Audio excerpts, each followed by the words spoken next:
top stories. Governor Abiodun swears in 9 new permanent secretaries. Others.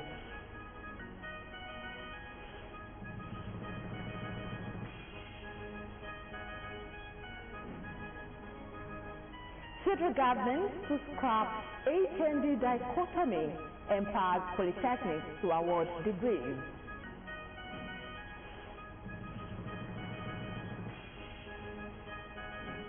INEC trains staff to tackle misinformation ahead of 2027 elections.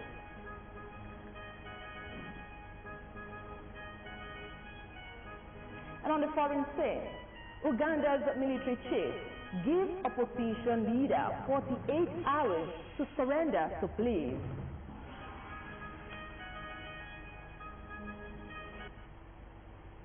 And on business news, federal government targets 25% manufacturing contribution to GDP. I bring you details of this and other stories on the business segment of the news. I am Ulayemi Takuro. Stay with us. And from the world of sport, Senegal's historic AFCON champions honored with parade presidential rewards. Bring you these and many more on the sports segment of the news. I am Emmanuel Gastaldo. Stay with us. A dream you dream alone is only a dream. A dream you dream together is reality. And not to forget that you can watch us live on our website, www.ogtv.com.ng/live. For latest news and reports, check us on this platform: X at Ogun TV, Facebook, Ogun State Television, YouTube at OGTV Abeokuta, TikTok at Ogun State Television. And now to the news. Ogun State Governor Prince Dapo Abiodun has inaugurated 9 permanent secretaries, 1 statistician general, 2 principals general, and 4 head teachers general in a move aimed at strengthening the state public service and upholding the legacy of decisive leadership. The ceremony held at Oba's Complex, Okimoso, Abeokuta, brought together senior officials of the state government. Governor's Office correspondent Yusuf Ganiyu reports. And that I will preserve, protect, and defend the Constitution. Governor Abiodun said the appointment reflects years of dedicated service, professional excellence, and commitment to duty.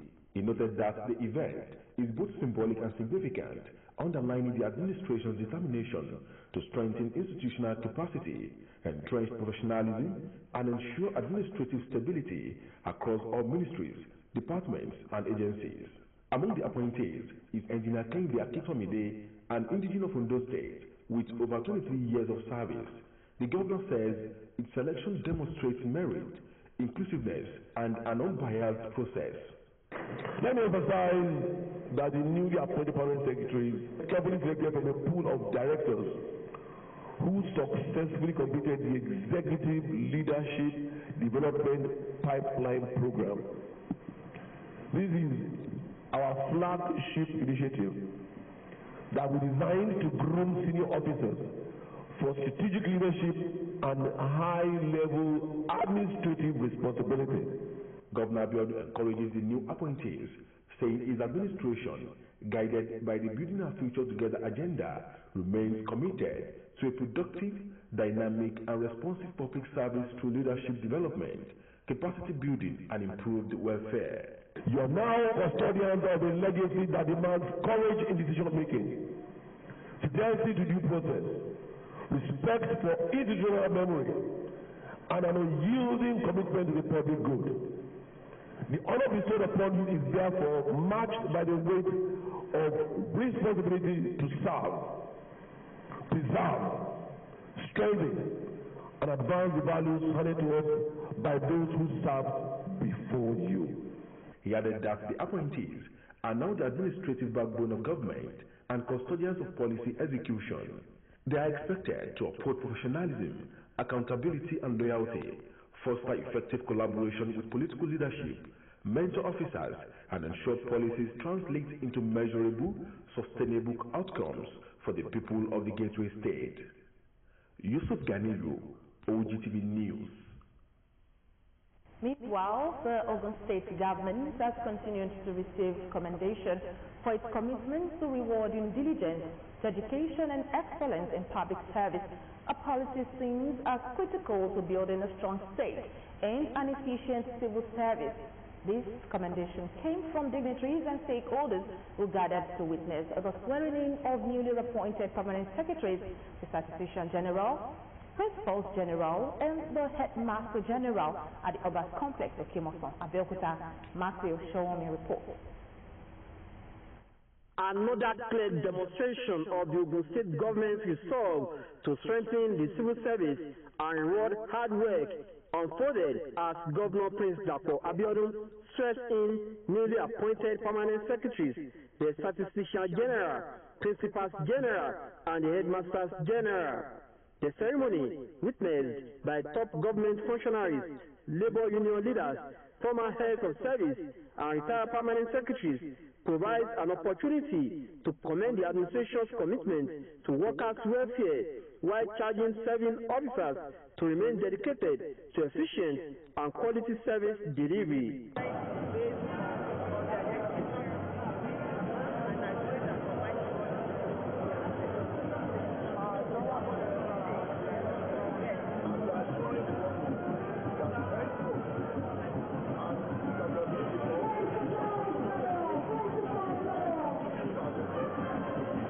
One of the newly appointed permanent secretaries, Engineer Olukayode Akintomide, who hails from Ondo State, praises the Ogun State government for recognizing years of excellence and hard work, describing his appointment as a strong motivation for public servants.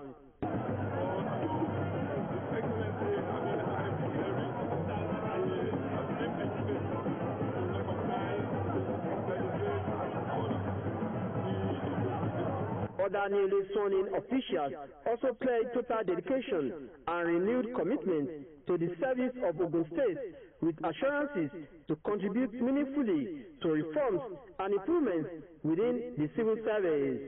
And my children, I want to give glory to God for this milestone achievement.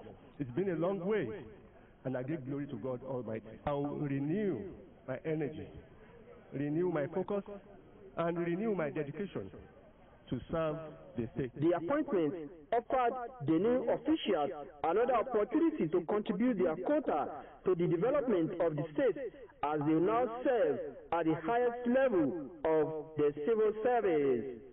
Matthew Showomi, OGTV News. In Ogun State, the state governor, Prince Dapo Abiodun, has declared open the training of teachers on the artificial intelligence-powered teaching and learning platform, OgunLearn, describing it as a historic milestone in the state's drive towards a technology-driven education system. The governor, who spoke at the official launch of the platform and commencement of teacher training, said education remains the strongest foundation for societal development. Governor's Office correspondent Yusuf Ganiyu reports. The launch of the AI-powered teaching and learning platform by Ogun State Governor Prince Dapo Abiodun further demonstrated the commitment of the current administration to improving education sector through 21st century technology and innovation. Governor Abiodun noted that the state experienced during COVID-19 pandemic when digital classes were introduced to sustain learning amid school closures, strengthens the administration's resolve to deploy technology not as an emergency response but as a long-term strategy for quality education delivery. He says the OgunLearn platform reflects the government's firm belief that every child, regardless of location or background, deserves access to quality education supported by modern technology. The illiterate of the 21st century will not be those who cannot read and write, but those who cannot learn or learn and relearn. OgunLearn is a clear response to this reality, designed not only to deliver content, but to nurture adaptability, analytical thinking, and lifelong learning skills. According to the governor, the AI-powered platform represents a comprehensive digital agenda designed to modernize teaching and learning across schools in the state. He explains that it provides curriculum-aligned learning resources, interactive academic support for students, and a dedicated mobile application that enables teachers to plan lessons, deliver instructions, access learners, and track academic performance more efficiently. As the education capital of Nigeria, today is not merely about launching a digital platform. It is about foresight, innovation, and deliberately preparing our children and our youth for the future and not the past. Earlier, in his welcome address, the Commissioner for Education, Science and Technology, Professor Abayomari Babu, described the artificial intelligence-powered learning enhancement and academic resources network as second to none. He expresses confidence that stakeholders from across the country will visit Ogun State to understudy the initiative. As we launch this artificial intelligence-powered learning enhancement and academic resource network, which is second to none because of what that particular platform has. And I assure you that people will come down here to learn what we are doing with this AI-powered network. I have encouraged our teachers and learners in the state to take maximum advantage of this new teaching learning platform in improving delivery post-basic education in the state. Professor Aribabu welcomed participants to what he described as the future of learning and a smarter way to educate learners in Ogun State. Yusuf Ganiyu, OGTV News. Meanwhile, the Ogun State chapter of the Academic Staff Union of Secondary Schools, ASUS, has commended Governor Dapo Abiodun for what it described as sustained efforts to create a more enabling environment for teachers and strengthen the education sector in the state. The union applauded the governor's commitment to educational development, particularly the recent appointment of 2 principal generals, which it said reflects deliberate steps to enhance leadership in public secondary schools. In an appreciation letter made available to the media and jointly signed by the state chairman, Comrade Oluwaseun Felix Agbesonwa, and the state secretary, Comrade Oluseyi Bankole, ASUS said the Abiodun administration is positioned to leave the education sector in Ogun State better than it met is.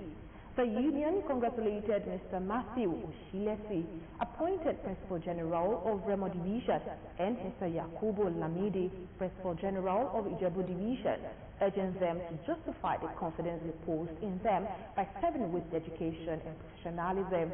According to ASUS, their appointments were intended to strengthen administrative leadership in schools across the state and improve the overall quality of secondary education. ASUS also commended the Secretary to the state government, Mr. Tokumbo Talabi, and the Head of Service, Mr. Kehinde Onosoya, for their role in ensuring that teachers' concerns are heard and addressed under the current administration. The union further praised the chairman of the Teaching Service Commission, TESCAM, Apostle Abiodun Sanyaolu, noting that under his leadership, 3 education officers were elevated in the latest round of appointments. It assured the TESCOM chairman of its continued support and cooperation in strengthening secondary school education in the state. ASUS also congratulated all newly sworn-in appointees and urged them to discharge their duties with humility, compassion, and fairness. The federal government has announced plans to abolish the long-standing higher national diploma HND dichotomy by empowering polytechnics to award degrees in a major reform aimed at repositioning technical and vocational education as a driver of national development. The Minister of Education, Dr. Sunji Alausa, disclosed this in Abuja while addressing a high-level retreat of council chairmen, commissioners of education, rectors, registrars, and bosses, describing the move as a landmark policy shift. And the minister said it would end decades of discrimination against polytechnic graduates and elevate polytechnics into centers of excellence within Nigeria's higher education system. According to him, The reform would place polytechnic education on a stronger footing while preserving its core strength in hands-on industry-focused training. He noted that Nigeria's future competitiveness depends on a workforce equipped to create, build, and solve real-world problems. The minister explained that the policy aligns with President Bola Ahmed Tinubu's renewed hope agenda, which prioritizes job creation, industrial growth, and human capital development. Still coming on the news, INEC trains staff to tackle misinformation ahead of 2027 general elections. More news and reports when we return.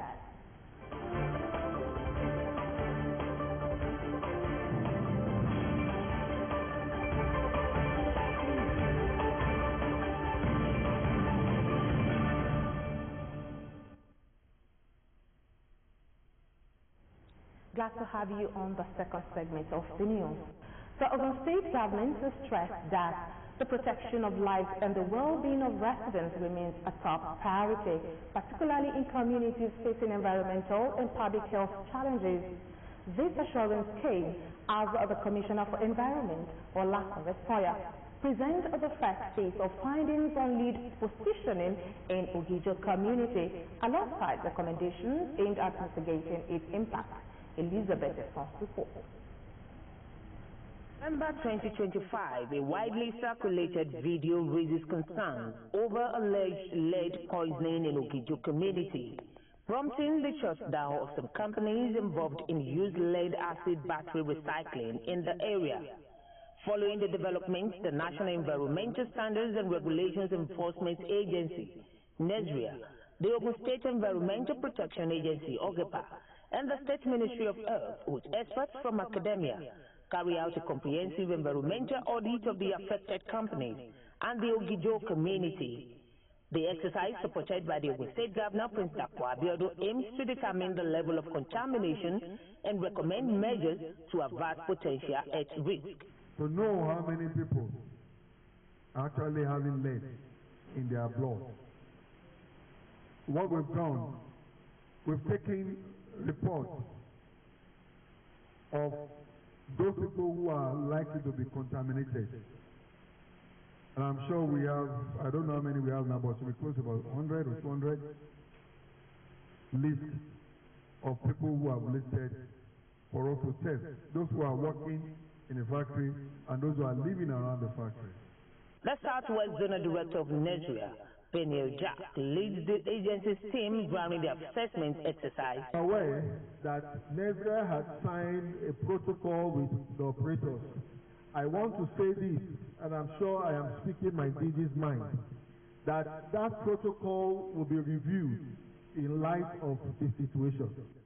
Director of Inspectorate and Compliance Monitoring at OGEPA, Oluyemisi Oshinaike, later presented the findings and recommendations from the first phase of the audit to stakeholders. The Ologijo of Ogijoba, Kazim Gadamosi, commends the Ministry of Environment for its intervention, but appeals for the process to be expedited to enable affected companies to resume operations and restore economic activities in the community.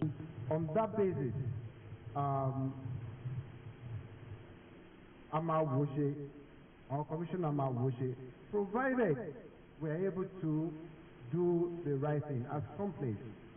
We don't want you to leave Ogijo. Community leaders, residents, and company representatives also expressed their concerns, which received responses from the Commissioner for Environment. Addressing the gathering, the Commissioner, Olakunle Soya, urged residents to exercise patience, describing the ongoing assessment as a necessary step for long-term safety and public health. He assured that the present administration remains committed to protecting lives and confirmed that the ministry's safety officers will intensify compliance monitoring to ensure all environmental regulations are strictly enforced.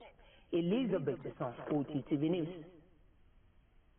The Independent National Electoral Commission has begun a two-day capacity building workshop for staff of its voter education and publicity department in Kefi, Nasarawa State, aimed at improving strategic communication and monitoring of misinformation ahead of the 2027 general elections.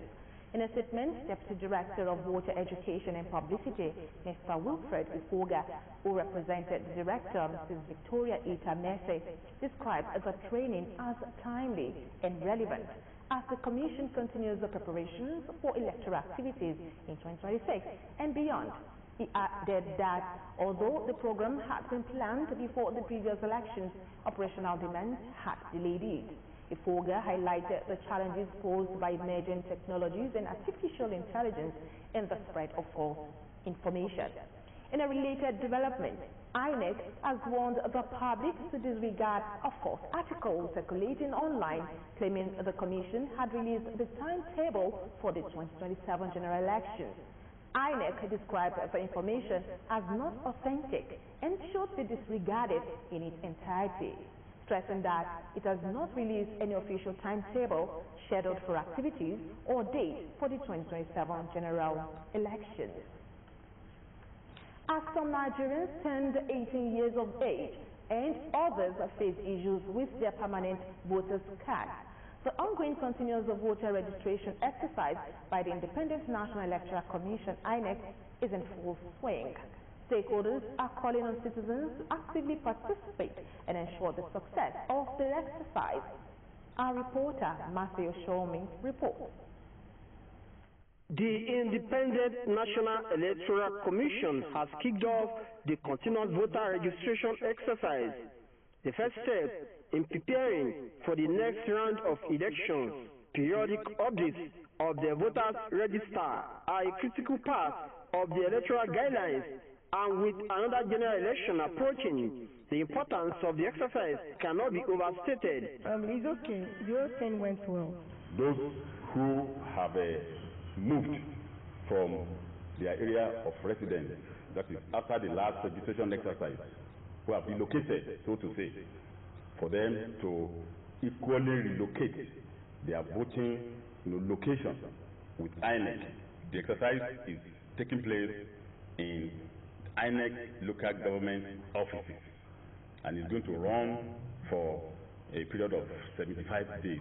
According to the electoral umpire, Nigerians who have turned 18 since the last registration, as well as those facing issues with their PVCs, now have the opportunity to be captured in a voters register.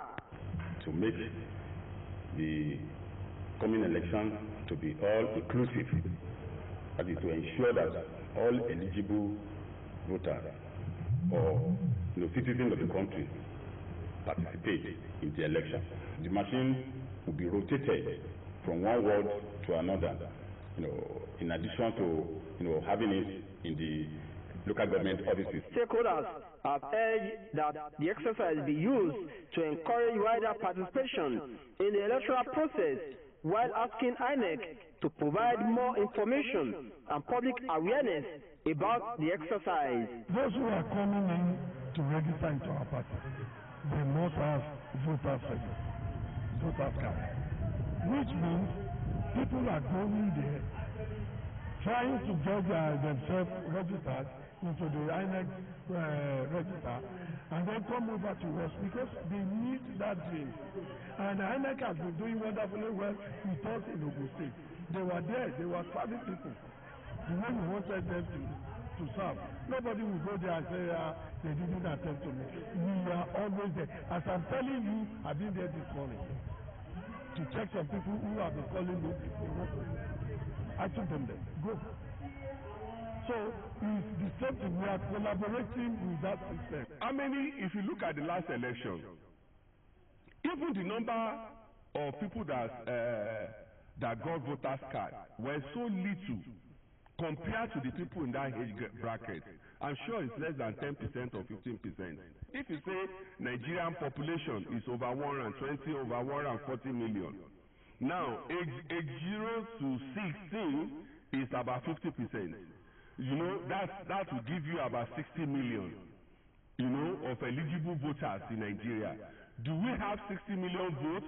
With the ruling All Progressives Congress also carrying out its membership registration, this period marks a critical time in the nation's political calendar. The exercise presents another opportunity for Nigerians to actively participate in selecting leaders at various levels. Matthew Shomi, OGTV News. The chairman of Ijebu-Ode local government area of Ogun State, Honorable Dari Alebiosun, has directed the Fosegunwa ruling house and the Awujale kingmakers to suspend the ongoing process for the selection of a new Awujale of Ijebu land. The directive followed the receipt of petitions, security reports, and complaints from concerned individuals, including allegations of irregularities and inducement in the selection process. The decision was conveyed in a letter dated January 20, 2026, addressed to the Awujale Kingmakers Council and signed by the Secretary to the local government chairman, Honorable Abiodun Adebanjo. According to the letter, the action was taken after due consideration of the provisions of the Orders and Chiefs Law of Ogun State 2021, which empowers the government to set aside an appointment where it considers such action necessary in the interest of peace, order, and good governance. It added that based on the reports available to the local government, it had elected to act proactively and without further delay to forestall any breakdown of peace and protect and preserve the sacred traditional institutions of Ijebu Kingdom. Consequently, the local government directed the kingmakers to halt the Awujale selection process for weeks and await further directives regarding the continuation of the exercise. The letter did not disclose the specific details of the petitions or security reports that informed the decision. Ogun State government said it remains committed to prioritizing the health care needs of both the born and unborn child as part of efforts to strengthen public health delivery. The assurance came from the Commissioner for Health, Dr. Tommy Koka, represented by the Special Advisor to Governor on Health, Dr. Tayo Lawal, at the 57th Annual General Meeting and Scientific Conference of the Pediatric Association of Nigeria held in Abeokuta. Taiwo Fabajo, who covered the event, a report. Hundreds of medical doctors specializing in the health and well-being of infants, children and adolescents, commonly known as pediatricians, are in Abeokuta for a 3-day conference aimed at charting a pathway towards ending diseases such as epidemics and tuberculosis by the year 2030.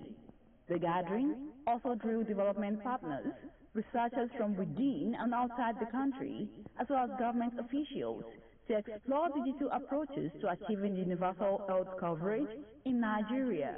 Speaking at the event, Dr. Tayo Lawal says the Ogun State government is committed to strengthening primary health care centers across the state to ensure quality health care delivery for infants and children. In Ogun State, for example, the national reform, such as basic healthcare provision policy, has strengthened our primary healthcare services, reducing financial barriers, and improving access to essential maternal and child care at the community level. Traditional rulers, development partners, and medical experts, in their go-to messages, call for increased collaboration between the government and the private sector to strengthen healthcare delivery and improve infant wellness nationwide. Every doctor that chooses to remain here in Nigeria always salute your courage. God will never forget your labor of love. The chairman of the Pediatric Association of Nigeria also stresses the need for greater awareness and advocacy to safeguard the well-being of young Nigerians. In his keynote address, Professor Olugbenga Mokolu, a professor of pediatrics, advocated the adoption of a national charter that clearly defines and protects the health rights of Nigerian children. Our focus is on children, which is target 3.2, to ensure that there is a reduction in neonatal mortality as well as under 5 mortality. Representative of the Federal Ministry of Health and Social Welfare, Dr. Oluseyi Amos, while declaring the conference open, said the federal government has entered into a compact agreement with states to strengthen child health and wellness. I urge members of the Pediatric Association of Nigeria to intensify operational and implementation of the strategy across the country, particularly newborn care, child nutrition, and digital health innovation. At the end of the conference, 79 doctors were inducted into the Pediatric Association of Nigeria.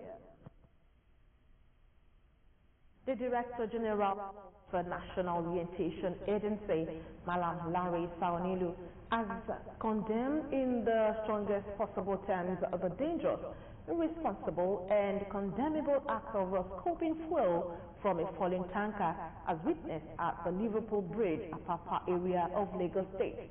According to the DG, this practice is completely unacceptable in a modern society and poses an extreme and avoidable threat to human life, public safety, and national infrastructure.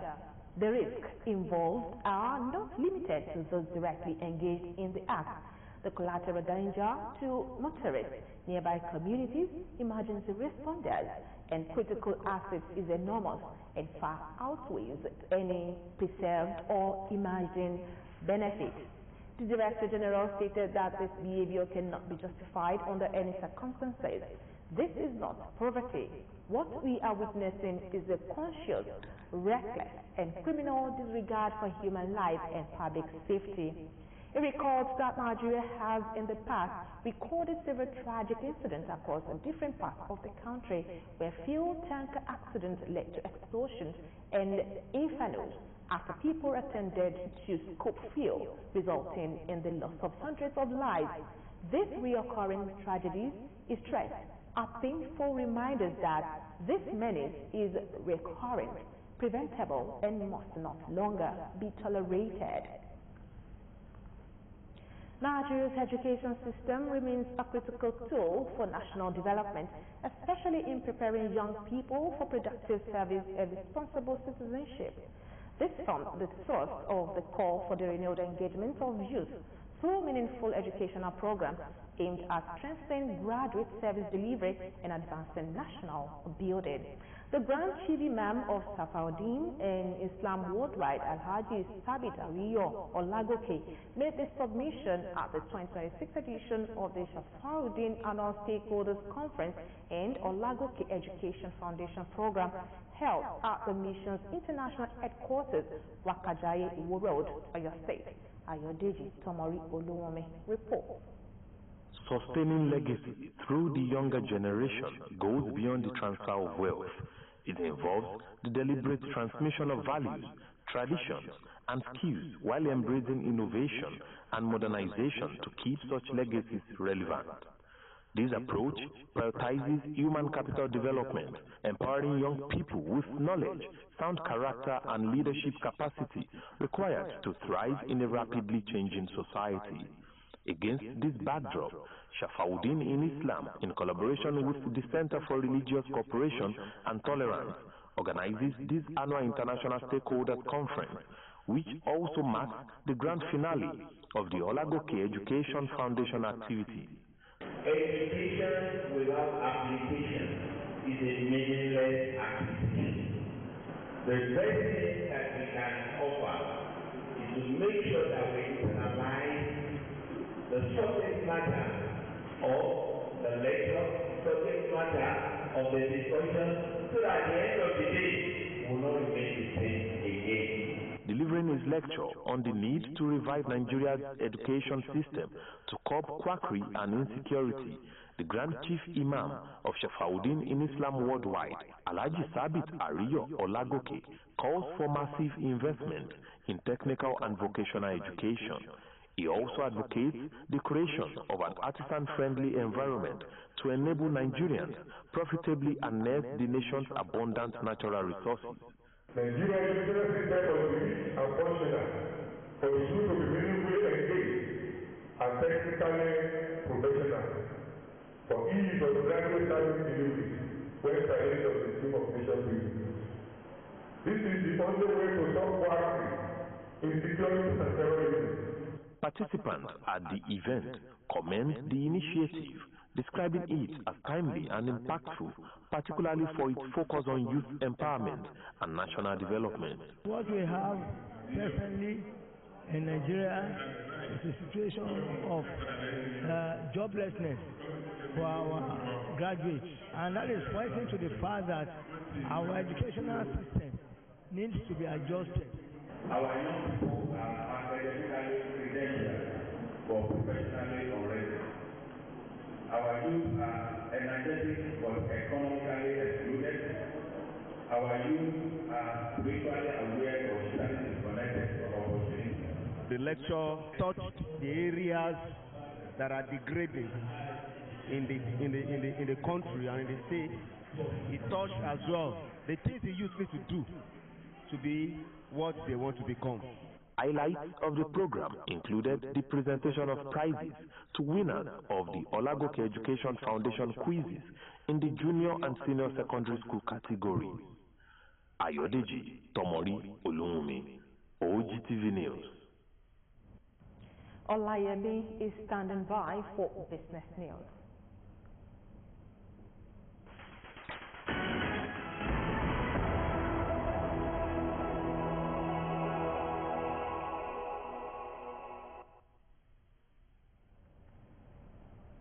Thank you, Adebola. Welcome to Business News. The federal government has unveiled the Nigerian industrial policy aimed at driving value addition, industrial growth, employment creation across the country, and ensuring that the manufacturing sector contributes up to 25% to the nation's gross domestic product. The Minister of State for Industry, Senator John Eno, stated this at the soft launch of the policy in Lagos during the presentation of the Nigerian Economic Summit Group Macroeconomic Outlook Report for 2026. Eno described the policy, which was approved and validated in 2025, as a strategic step towards translating Nigeria's industrial potential into measurable productivity. According to him, the policy aligns with President Bola Tinubu's 8-point national agenda, particularly Agenda 7 on diversification and industrialization. The minister explained that the framework is built on 6 pillars: competitive industrial production, value chain deepening import substitution, MSME to industry transition, trade competitiveness under the AFC-FTA framework, and institutional governance. The federal government, through the Presidential Committee on Fiscal Policy and Tax Reforms, has highlighted some of the incentives in the new tax laws aimed at boosting the manufacturing sector in Nigeria. Speaking at the stakeholders' engagement with the Manufacturing Association of Nigeria, MAN, themed from Legislative Assembly to factory floor, what the new tax laws mean for Nigerian manufacturers. Chairman of the Presidential Committee, Taiwo Oyedele, acknowledged that manufacturers grappled with multiple taxation, high tax burdens, and VAT compliance challenges under the old tax regime. Concerning, Oyedele noted the manufacturers face disproportionately higher effective tax rates due to a mix of legal and illegal levies imposed by state and non-state actors.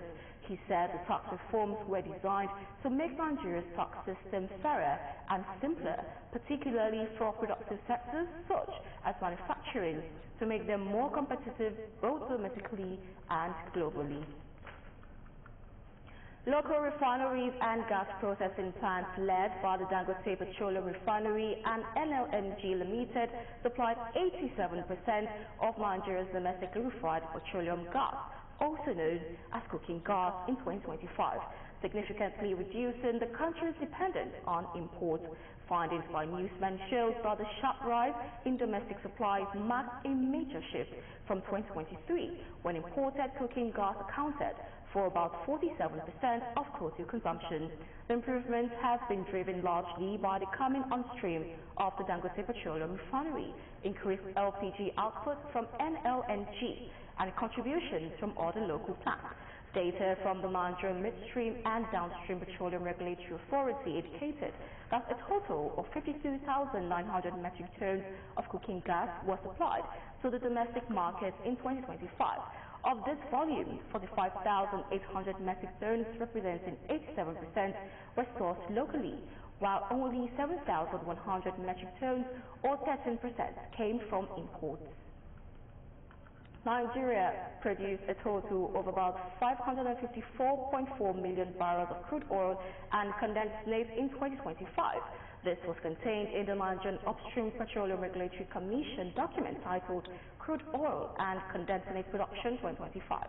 The lowest price of the Brent crude in 2025 was 63 billion at the close of the year, while it opened with 79 billion as the highest price. The average crude oil price in the year was 71 billion. Documents also reviewed average daily crude oil and condensate produced in the year under review was 1.63 million barrels.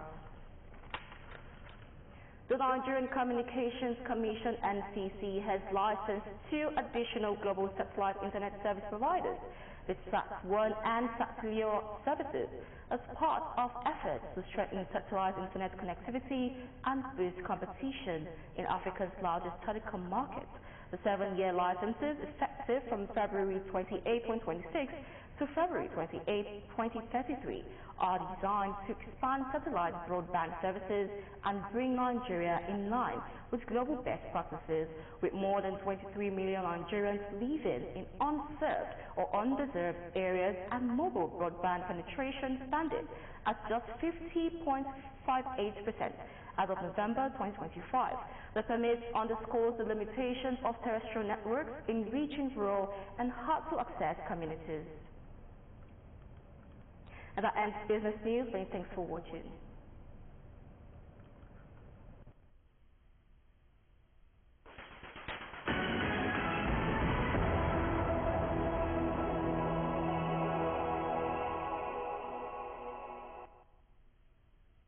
Thank you, Olayomi, for the business update. Now to our foreign sales.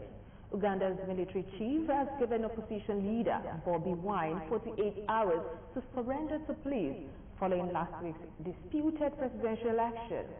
Meanwhile, Ethiopian forces killed around 40 fighters from their own side in a drone strike in the insurgency-hit Hamara region. Let's join Damilari Okeji for more details. Uganda's military chief has given opposition leader Bobby Wine 48 hours to surrender to police following last week's disputed presidential election. Wine, who finished runner-up, has alleged widespread fraud during the vote that saw incumbent President Yoweri Museveni win a 7th term in office. The opposition leader is in hiding, saying he fled a military raid on his home hours before the 81-year-old president was declared victor on Saturday. At least 118 members of Wine's National Unity Platform Party were charged in court on Monday with election-related offenses, including unlawful assembly and conspiracy. Also, Ethiopian forces killed around 40 fighters from their own side in a drone strike in the insurgency-hit Amara region on January 15. A nurse and a local official told AFP on Tuesday. Amara, Ethiopia's second most populous region with about 20 million people, has been gripped by an insurgency since April 2023, after the federal government moved to disarm local ethnic militias known as the Fano. The healthcare worker who treated several of the wounded at the scene, Abebao Zinabu, told AFP that more than 40 people were killed. And finally, Japan has restarted operations at the world's largest nuclear power plant for the first time since the 2011 Fukushima disaster forced the country to shut all of its reactors. The decision to restart reactor number 6 at Kashiwazaki, Kariwa, northwest of Tokyo, was taken despite local resident safety concerns. It was delayed by a day because of an alarm malfunction and is due to begin operating commercially next month. Japan, which had always heavily rallied on energy imports, was an early adopter of nuclear power, but in 2011, all 54 of its reactors had to be shut after a massive earthquake and tsunami triggered a meltdown at Fukushima, causing one of the worst nuclear disasters in history. And that's it on the foreign scene. That was Foreign Scene, packaged from our studios. Let's join Emmanuel for some sport report.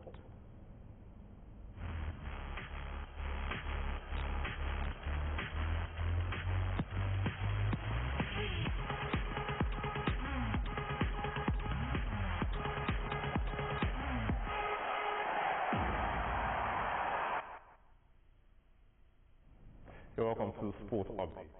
The Confederation of African Football, CAF, has listed 3 Nigerians, Victor Osimhen, Calvin Bassey and Ademola Lookman, in its best 11 for the 2025 Africa Cup of Nations AFCON.